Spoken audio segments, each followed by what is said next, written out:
Hey, what's up everyone, welcome back to my channel. As you can see by the title of this video, today's video I'll finally be doing a video about how or what you need to teach online. So there are different requirements for different companies, but I think this will be a basic intro, and I'll also link down where you can find the stuff that I'll be talking about. So let's get into it. If you want to teach online, you definitely need a camera. So if you have a laptop that has a camera built in, then that is okay. But if your computer doesn't have a camera, you will have to buy an extra camera or webcam, and these are not really that expensive. So if you go and takealot, I'm going to record my screen.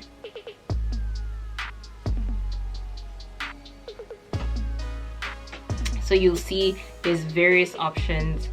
The cheapest can go from 500 rand, so you can sort them from low to high because I'm very cheap, that's what I always do. But the camera is worth 200 rand, and the quality, obviously, the more expensive it is, the better the camera quality. This one that you see here, that is 2,247, is currently the best in the market, one of the best, and it is costly, but it would be worth it if you want to teach for a long time and you think it's a good investment. But if you're not too sure about this online teaching thing, then I'd say just buy a cheap camera and see how it works out first. The second thing that you will need is a mic. So they usually want headsets with a mic. I don't know why, but most companies also want it to be USB. So the ones with the input, the old input, are a bit cheaper. So I guess you can try that out if you do not want to spend so much before you know if you're gonna get the job or not. So basically these headsets, as you can see, they have the USB port. This I would highly recommend, and they have a long lifespan because I've had mine for the past 3 years and they still work even till today. The next thing you will definitely need is just download the Chrome browser. Somehow it downloads things quicker, and most online companies will recommend this. It's really quick to download it. So yeah, if you see this, if you see this logo on your computer, then that means it's already installed. If you don't see this logo, then I suggest that you download this for free. And the next thing you definitely want is high internet speed. So most online companies will require you to have an upload speed of 4 Mbps with a ping of less than 100 ms. So I'm going to show you this website and I'll link it down below so you can try it yourself.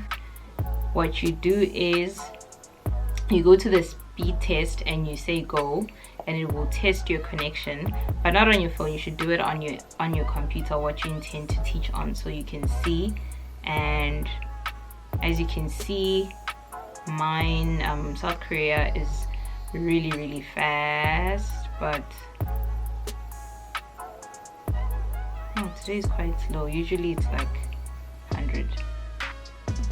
So you can try this and keep on trying, maybe moving at different angles in your house, just so you can figure out where is it stronger, and where it's the strongest, then you can move your computer there. Now those are the 4 basic things, but if you already gotten the job, they'll probably require you to have a background of some sort, and it needs to be not too busy, a space where children will not be distracted. So I would recommend a map. A lot of people use maps, or you can create your own background. You could buy something as plain as this and then put alphabets like ABCs and different pictures and obviously the company's logo, or you can buy a map that's simple, straight to the point, and you can like sometimes point at the students like, oh look, I live over here and you are over here. So not too expensive at all. The other companies that I was talking about, they are big on props, and some teaching online companies will ask you to have props. So what you can do is buy a stack of ABC cards. Again, I'll link the links down below to all these things. They're not really expensive. You see, you can get a set for 149 different ABC flashcards. You can choose and these are helpful when you're teaching. There's also a variety of puppets.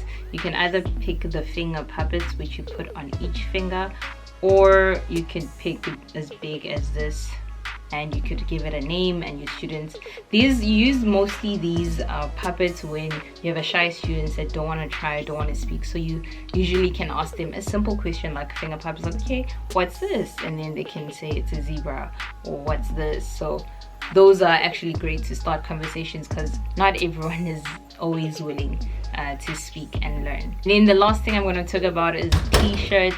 Well, the t-shirts are different from company to company.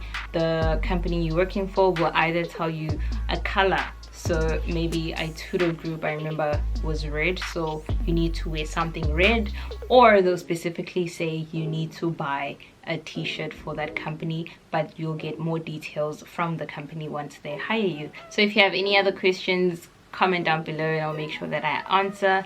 Don't forget to like, comment, share and subscribe. I will see you next time. Bye.